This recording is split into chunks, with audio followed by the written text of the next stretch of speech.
Deus nunca falla.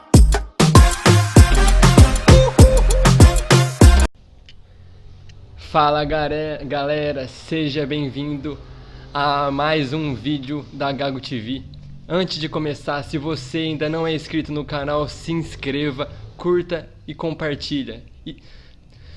E também siga a gente nas nossas redes sociais. Hoje eu estou com o Fernandão aqui e, cara, a história dele é sensacional.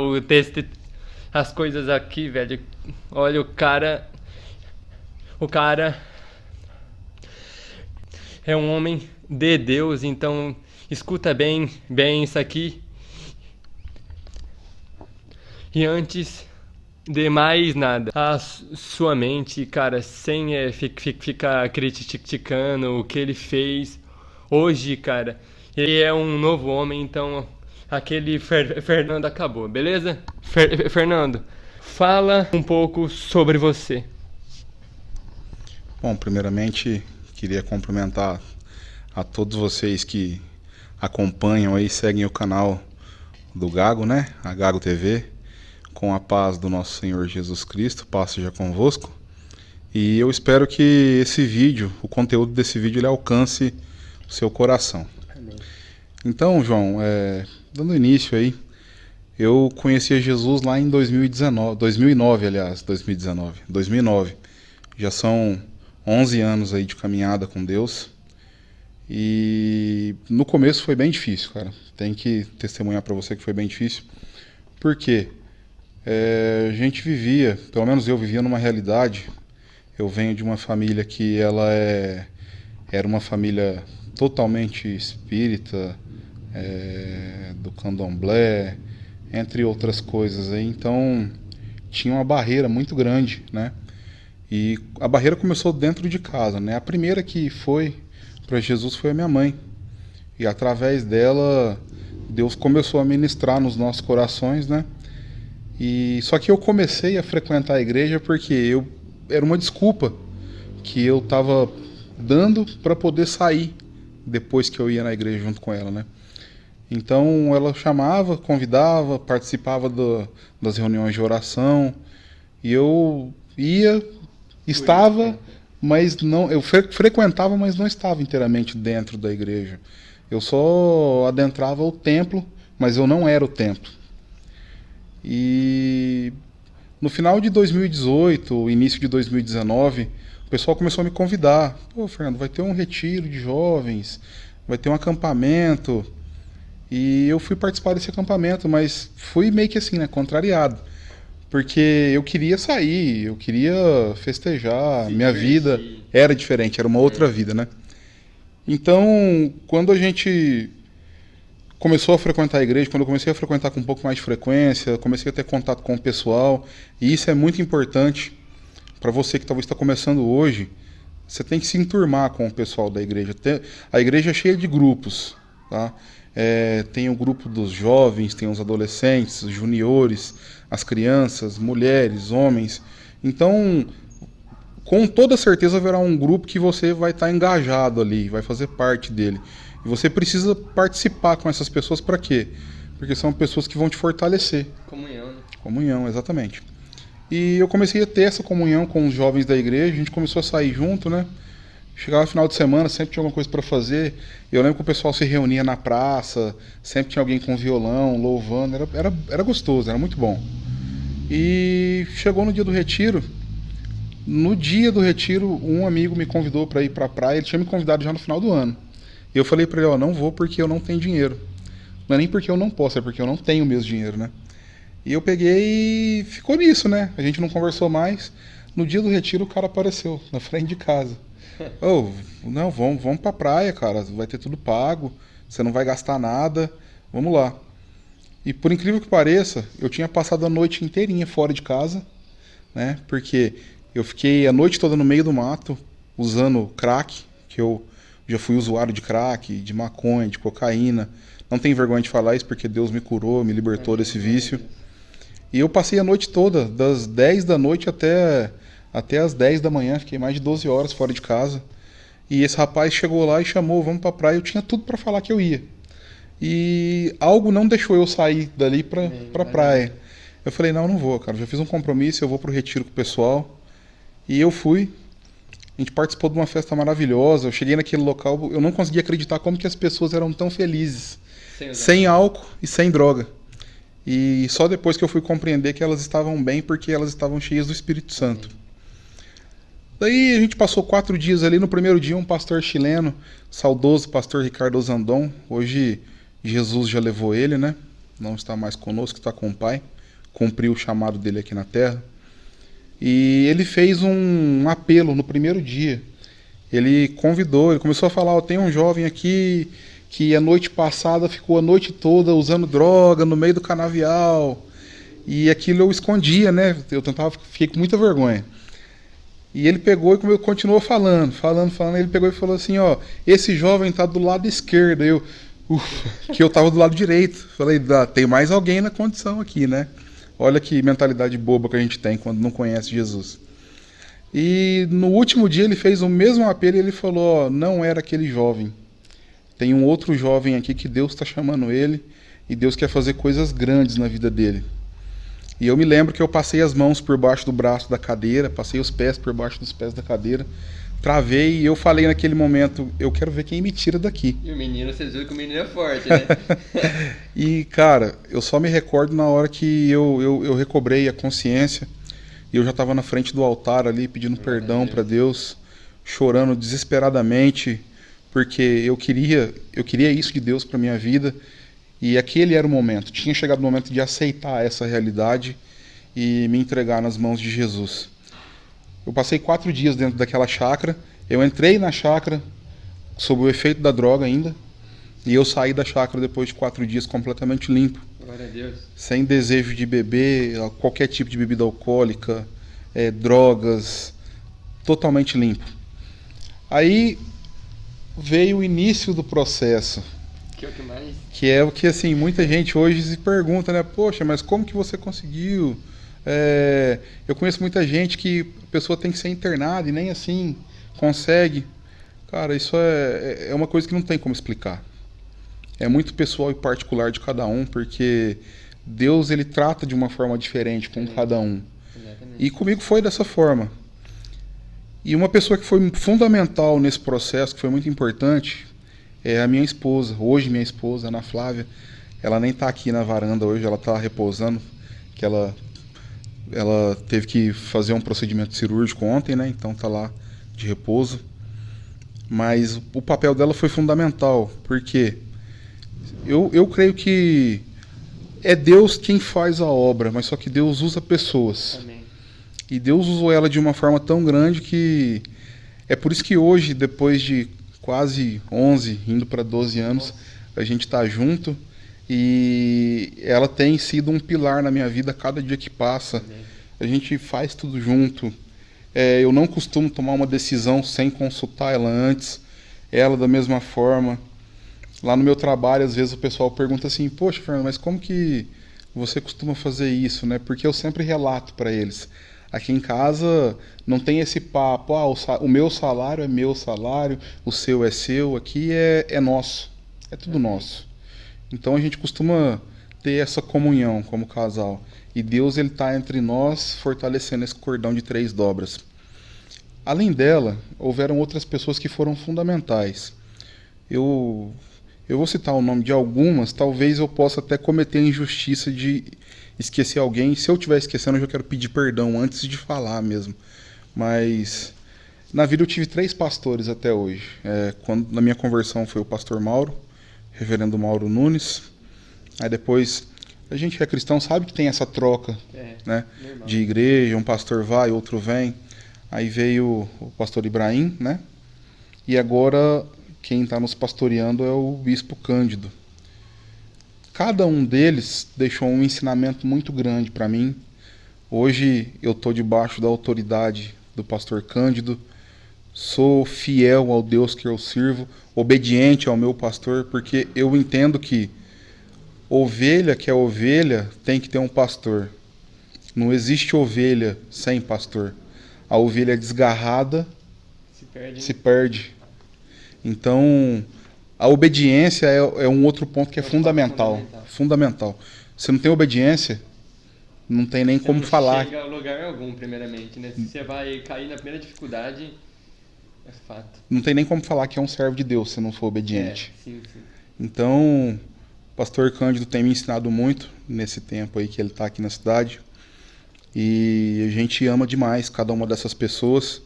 Hoje, deixar bem claro, hoje, como ele é o nosso pastor, é próximo da gente, a gente tem um carinho muito especial por ele, pela família, pelos filhos, a esposa.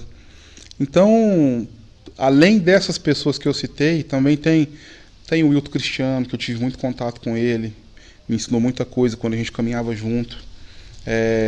O irmão Luiz, que todo mundo carinhosamente chama ele de Luiz Tizil, é mais conhecido assim, né? O irmão Luiz também teve um papel fundamental aí, me ensinou muita coisa. Sou grato a Deus por essas vidas. Quero citar também a pastora Andréia e o seu esposo, né, o pastor Daniel, eles que hoje estão pastoreando lá em Valentim Gentil. Tem um fato que é bem engraçado, João. Ana Flávia, bem lá no começo do namoro, ela me chamou para conversar, a gente foi lá na praça conversar, e ela tinha ido decidida para terminar o namoro, a relação. Não queria mais continuar, porque eu ainda estava passando por um processo de conversão. Então, haviam coisas que não condiziam com a verdade de Cristo. E a gente só é um servo verdadeiro quando tem um encontro verdadeiro. Quando você está passando pelo processo, existem coisas que você faz que talvez pode magoar alguém. E isso aconteceu comigo, não sou diferente dos outros. É muito normal isso, né? Os caras pensam que já vai lá e já muda para a água do vinho. Não, cara, tudo tem algo passo a passo. Então, cara, não para. A única coisa que eu tenho que falar, não para, velho. Dói, é difícil, só que não para. Beleza? Então quase que tudo acabou ali. Mas aí Deus colocou a pastora Andréia nas nossas vidas aí, né? A pastora aconselhou a Ana Flávia, falou com ela e ainda deu a seguinte advertência para ela. Falou, escuta, ele está pelo processo, está no processo ainda. E se você terminar com ele e ele sair do caminho, de quem que Deus vai cobrar essa vida?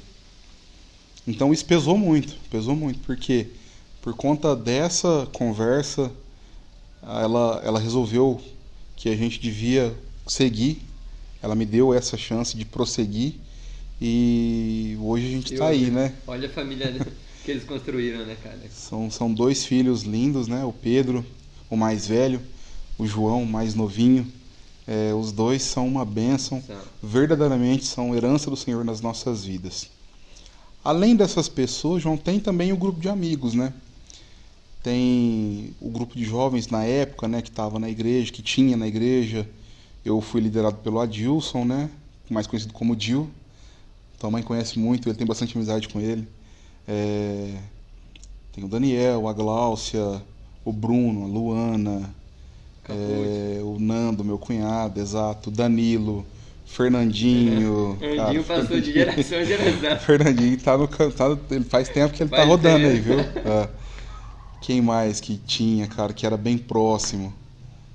Cara, era uma galera. Tinha o Sérgio nem mora mais aqui em Canabi, tá em São Paulo hoje, eu acho que tá. O Thiago, Moisés, verdade, Moisés, cara. Moisés baixinho. Então, assim, tudo isso contribuiu. Mas respondendo àquela questão que a gente estava conversando, a minha mulher foi fundamental, os amigos foram fundamentais, e essa renúncia é muito difícil, cara. A renúncia, tipo, hoje você tem uma vida que é cheia de pecado, e o pecado é gostoso, Cara, os caras falam assim, ai, cara, pecar é ruim. Não é não, mano. Tipo assim, sendo bem sincero, é bom. Só que, cara, e o pós-pecado? Exatamente. Então, assim, a minha vida era cheia de pecado. Tinha muito pecado. Só que eu não tinha conhecimento disso. E no começo foi muito difícil abrir mão de tudo isso. Porque começam a aparecer novas amizades, novos contatos, são festas de todos os tipos, e de repente você se vê rodeado de coisas que te afastam de Deus. Coisas que para quem está lá fora são boas, gostosas porque trazem prazer, mas só que te afastam de Deus. Então a maior barreira foi essa. Sair dessas pessoas. As pessoas e principalmente a mentira. A mentira. Nossa, mentira, é. Tá? Porque a mentira é um pecado que, assim, o cara que conta mentira, ele convive tanto com essa realidade na vida dele que ele mesmo começa a acreditar que a mentira é uma verdade. Então, assim, isso vira um vício. E é um vício que é muito mais difícil de você sair do que, por exemplo, uma droga, uma bebida, ou sei lá, qualquer outro vício que tem por aí. A mentira consome as pessoas. E tanto que hoje em dia eu luto diariamente contra isso. Por quê? Porque o inimigo ele é sujo. E o inimigo sabe qual é o nosso ponto fraco, o ponto fraco que eu tenho, o ponto fraco que você tem. E ele vai querer bater em cima disso para quê? Para tentar te destruir. Exatamente. A palavra diz que ele está aí ao derredor, rugindo como leão, tentando tragar quem? Aquele que está fraco, aquele que deu uma brecha. Então, o meu conselho que eu queria deixar para você hoje, que está assistindo esse vídeo, é que se você está começando essa caminhada com Deus, observa bem com quem que você está andando, em quem você tem se espelhado, quem são as suas companhias. Abre mão, cara. Você moço, você moça, você jovem, homem, mulher, independente da tua idade. Se você está começando a caminhada hoje, presta bem atenção no que você tem feito, quais são as suas companhias, seus amigos. E se forem pessoas que te afastam de Deus, não hesita em deixar de lado. Você tem que andar com pessoas que te levam para o alto. A nossa caminhada é em rumo ao alto, o reino dos céus. Então, se a gente está buscando por isso, você tem que andar com pessoas que te levam para esse lugar, que te incentivam a conquistar esse prêmio. Agora, se você está ali vivendo dia a dia com uma pessoa que só te afasta de Deus, mas, poxa, Fernando, é meu irmão de sangue, é meu primo, é meu pai, é minha mãe, então eu te aconselho a orar por ele, por ela. E talvez se você achar que está faltando forças para você orar, procura alguém da sua igreja, alguém que você conhece, que frequenta uma igreja, e que é uma pessoa que seja forte espiritualmente, que tenha não apenas conhecimento, mas tenha uma vida íntima com Deus. Porque se a pessoa não tem vida íntima com Deus, ela não tem proximidade, não tem autoridade para repreender, não tem autoridade para fazer uma oração. E a nossa oração tem poder, a minha oração tem poder, a tua oração tem poder. A palavra fala isso. Que a gente tem que fazer o quê? Orar, sem cessar. Tem que vigiar. E agora os amigos, que a gente às vezes acha que são amigos, cara, não cai nesse engano. Tem muita gente que está aí só para te levar para o buraco. Pessoas que às vezes estão interessadas naquilo que você não tem, em roubar aquilo que você não tem. Porque isso aconteceu comigo. Eu me vi em meio a uma vida cheia de pessoas que eu imaginava que fossem meus amigos, e hoje eu posso contar 3 ou 4 aí que daquela época eu trouxe, que são pessoas que eu ainda tenho contato até hoje. São pessoas que ainda eu não consegui conquistar para Jesus, mas eu tenho orado para isso. Eu tenho certeza que em um certo momento eu vou ver essas pessoas aí também dentro da igreja, louvando e adorando. Tem um especial que eu não trato ele nem como amigo, é um irmão mesmo. Ele não mora nem mais aqui em Tanabi também, hoje está morando em São Paulo. Chama Thiago, meu irmãozão, gosto demais dele. E eu tenho certeza que assim como o irmão dele foi chamado, o irmão dele também tinha vida parecida com a minha, hoje é pastor aqui na cidade. E eu tenho certeza que ele também vai vir com a gente, em nome de Jesus. O que mais que eu posso falar? Família é base, cara. Família é importante. Se o seu pai, se a sua mãe ainda é vivo, valoriza. Escuta o que seu pai tem a falar, o que a sua mãe tem a falar. E mãe, cara, mãe parece que tem um alerta. A mãe sempre tem um sininho que toca lá, sabe? Escuta. Exato, Dói, é. só que escuta, cara, porque senão... Minha mãe, é bem engraçado, porque minha mãe, toda vez que chegava alguém na minha casa, quando eu morava com os meus pais ainda pra me chamar, Fernando, vamos sair, cara. Alguém buzinava na frente. Ela saía na janela, né? Era um sobrado. Ela saía na janela de cima, assim, olhava pra ver quem que era. A hora que ela via, ela descia correndo e falava assim, ó, Fernando, filho, eu não quero que você ande com essa pessoa por isso e por isso. Ela ia listando, sabe? E eu falava, não, mãe, para com isso. Não tem nada a ver, o cara é gente boa. Vou sair. Eu não reconhecia pra ela, mas no fundo eu sabia que tudo que ela estava falando era verdade. Sempre foi verdade. Então, escuta sua mãe, escuta seu pai, valoriza. Os avós também são mais velhos, pessoas cheias de sabedoria. E, cara, vem com a gente. Vamos seguir esse caminho aí também. Vamos caminhar com Jesus. Eu tô falando e eu tô começando aqui, João, tô até arrepiando aqui, porque, cara, viver com Deus é maravilhoso. Se eu fosse listar todas as coisas que Deus tem feito na minha vida, na minha família, ia faltar tempo pra gente gravar esse vídeo. E eu creio, tentei ser o mais breve possível, ser bem curto, em passar esse testemunho para vocês, em relatar para vocês aquilo que Deus fez na minha vida, tudo que aconteceu, Deus que fez, a honra é de Deus, a glória é de Deus. Somente é Ele. Eu sou simplesmente uma ferramenta, um instrumento. Hoje eu não sou mais um membro que, como quando eu cheguei, eu era um membro de igreja que eu apenas ficava sentado no banco. Hoje não, já fui líder de jovens, faço parte do diaconato da igreja local, sou diretor local do diaconato. Eu quero focar em algo já que você entrou. Muitos que assistem não sabem para que serve o diaconato. Faz uma coisa simples assim, só para eles entenderem qual que é para que serve o diaconato. Vamos lá. O diaconato, João, ele surgiu lá na igreja primitiva. A igreja começou a crescer de uma forma que não haviam procedentes naquele período, naquele momento. E estava ficando difícil para poder organizar, porque eram muitas viúvas, eram muitas crianças, pessoas que frequentavam ali na época da igreja primitiva, seguidores de Jesus. Então, os apóstolos, as pessoas que estavam à frente da obra, começou a ficar um pouco difícil para eles passarem a mensagem de Jesus e ao mesmo tempo cuidar daquelas pessoas que estavam seguindo.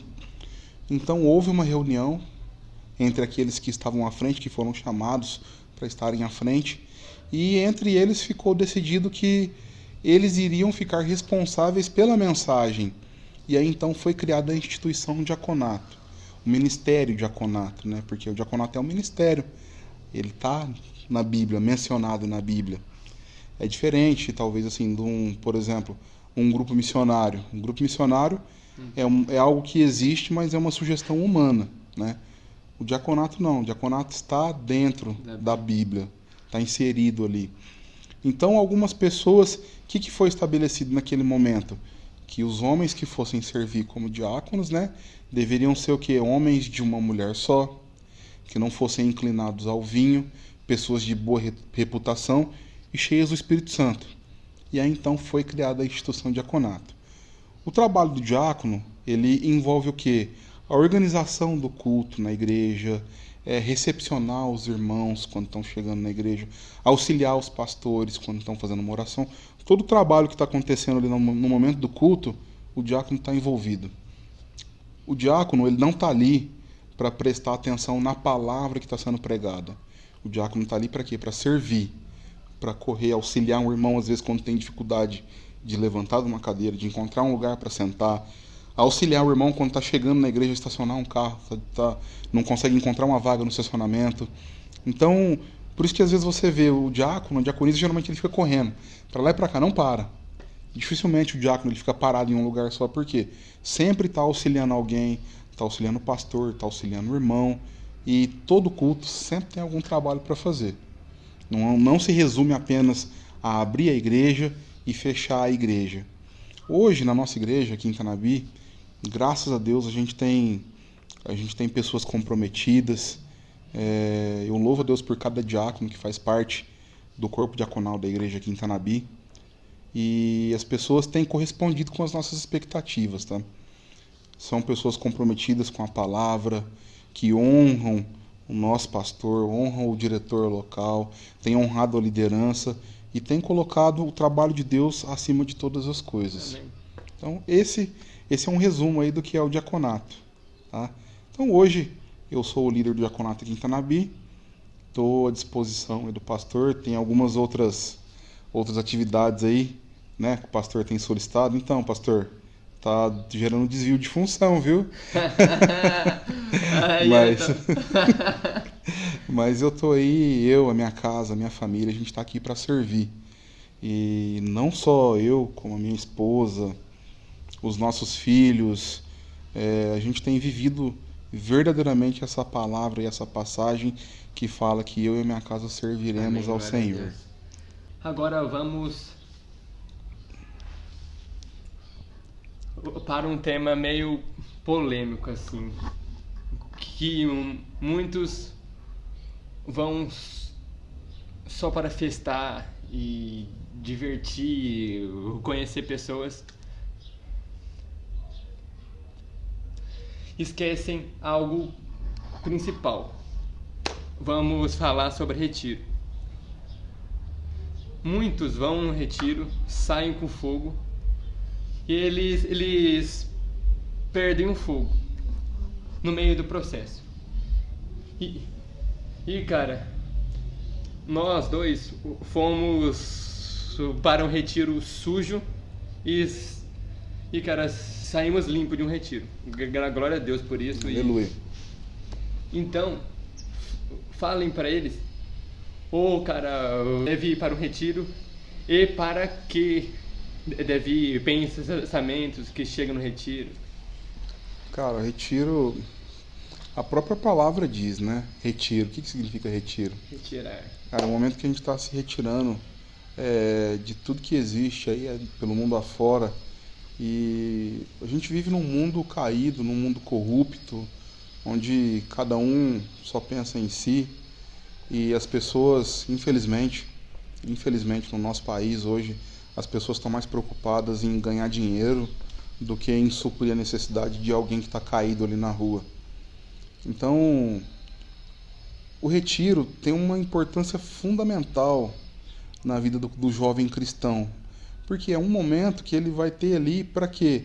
Para poder ouvir a palavra, e são de 3 a 4 dias que ele está focado naquilo. Somente naquilo. É claro que tem os momentos de brincadeira, o momento de lazer. Você não vai no retiro para ficar 24 horas ouvindo a palavra. Só que se for para você estar lá e ficar ouvindo a palavra durante 2, 3 horas, que você ouça essa palavra e essa palavra penetre no seu coração. Tem que ir de coração aberto. Amém. E muitas vezes, eu falo porque é o meu caso, eu não fui com o coração aberto. Só que quando Deus te pega pela mão, e eu costumo brincar ainda, as pessoas perguntam e falam, cara, mas como que você vê isso? Eu sinto como se eu estivesse lá no fundo do poço e Deus tivesse mexido a mão assim e apontado, é você. É você mesmo, sai daí. Vem pra fora, como ele falou pra Lázaro, né? Mas isso aconteceu dentro de um retiro. E as pessoas, tem gente que tem uma visão errada do retiro. As pessoas acham que retiro é um lugar para você festejar, para você bagunçar, esquecem da parte espiritual. Que é o principal, né? Exato, vão, mas só que vão pensando no lazer. No lazer. Somente o oba. Exatamente. O primeiro retiro que eu participei, eu não consigo esquecer, porque foi tremendo. O tema do retiro era metanoia, mudança de mente. E tinha uma galera lá que o pessoal tava cheio do Espírito mesmo, sabe? O pessoal tava focado em receber de Deus, em sentir a presença de Deus naquele lugar. Então, tudo isso já fez com que uma atmosfera especial fosse criada ali. Amém. Então, a partir do momento que a gente colocou os pés para dentro daquela chácara, já dava para sentir que tinha algo diferente ali. Então, daí é que vem a importância das pessoas que estão envolvidas nesse retiro também. A liderança, todo mundo que está, até quem está por trás ali que não aparece, o pessoal da cozinha. E louvado seja Deus pelo pessoal da cozinha aqui de Tanabi, viu? Isso Ó, merece. quem participa dos retiros aqui está muito bem servido, cara. Pô, regaça a manga. Cozinha, o alimento físico, o alimento espiritual. Então, por trás de tudo isso sempre tem uma preparação. As pessoas já estão ali há um bom tempo já se organizando, tem a intercessão espiritual. Por quê? Para que o pessoal chegue ali, a juventude chegue e já adentre aquele lugar sentindo isso que eu senti naquele momento. Amém. Que aquele lugar é um lugar preparado, especial. Para quê? Para receber o mais de Deus, para receber o bom de Deus. Teve uma ministração, uma vez, eu não lembro se foi em 2011 ou 2012, algo assim. O pastor, eu não participei tanto porque eu estava na organização naquele ano, então não consegui acompanhar integralmente todos os cultos que houveram. E eu peguei no finalzinho lá o pastor pregando, nem me recordo o nome dele, ele fez uma ministração a respeito do vinho novo. E teve jovem ali naquele lugar, jovem que já estava na igreja há muito tempo já, ia participar, só que não sentia mais. E através daquela ministração, teve jovem que incendiou ali. Aleluia. E voltou pro caminho, voltou a responder o chamado de Deus pro primeiro amor. E pessoas que se tornaram incendiários aí, que começaram a contagiar outras pessoas e levar o amor de Deus. E eu creio que esses retiros que acontecem, não só aqui em Tanabi, mas num contexto geral, em todas as cidades, tem tratado com muitas pessoas, não apenas com quem está chegando. No começo do vídeo lá a gente falou, você que está começando a caminhada, mas na verdade esse vídeo não é só para quem está começando. O que a gente está falando aqui é para quem está no meio da caminhada, para quem já está caminhando há muito tempo já, porque às vezes as coisas parecem que são tão difíceis. Vira rotina. E vira rotina, fica exato. Fica chato, aquelas coisas, não. Exatamente. Com o jovem é assim também. Tem jovem aí que às vezes fala, eu vou no retiro esse ano, para quê? Eu já pensei muito isso. Mesma coisa todo ano. E na verdade não é, cada ano. Deus tem um novo preparado. Amém, glória em cada retiro que tem sido feito. Em cada vez que você ouve a palavra, às vezes você está ouvindo a palavra, você está assistindo esse vídeo, talvez, poxa, eu ouvi alguém falando sobre isso, mas cara, cada vez que alguém fala, prega a palavra de Deus, fala sobre as coisas de Deus, a palavra se renova. E cada vez é um entendimento diferente, é uma mensagem diferente. Então por que você pensa que o retiro vai ser igual? Não vai ser igual. Não vai ser igual. O retiro vai ser igual quando você não vai preparado para receber o novo de Deus. Exatamente. Galera, foi isso. Eu quero agradecer ao Fernando. Cara, muito obrigado mesmo. Tamo de coração. Junto, cara, tamo junto. Coração mesmo. Ó, a última coisa. Chama, cara, qualquer um para vir aqui, ó, nessa cadeirinha aqui. Convida alguém aí. Cara, quem que eu posso falar aqui agora de bate-pronto? Eu citei o nome do Adilson aqui, né? O Adilson, ele foi meu líder já. E é um cara que já tem um tempo já que eu não falo com ele, mas gosto demais dele. Foi uma pessoa fundamental para mim, aprendi bastante com ele. Por ser uma das pessoas que eu mais tive proximidade lá no início. E não só no início, né? Em toda a caminhada, sempre esteve presente. Hoje ele mora em Rio Preto, né? Não mora mais aqui em Tanabi, congrega lá em Rio Preto, lá na IEQ lá do bairro onde ele mora, né? Casado com a Samanta, tem 2 filhos também. Mas tem muita gente aí, cara. Chamam aí. Meu. Agora, assim, ó, sem pensar, poxa. Sentiu bem na cabeça, vai. Meu, você apertou agora, hein, cara? Aqui poxa. É assim, é ao vivo, aqui não cara, tem planejar. Quem que eu vou falar agora, meu? Que eu me espelho, que me ajudou bastante, poxa. Não, qualquer um que, tipo, você fala assim, não, Qualquer um? Qualquer Vou soltar uma bomba, então. Vou soltar essa bomba na mão de um cara que eu gosto demais, o Bruno. O Bruno, esposo da Luana. Ixi, o Brunão. O Brunão. É pra você estar aqui. Fala com o Brunão. Galera, beleza? Esse foi o vídeo. Lembrando que segunda, quarta e sexta, às 6 horas da tarde, tem vídeo novo aqui. Então, ó, falou, até mais e obrigado! Valeu, galera! Deus nunca falha.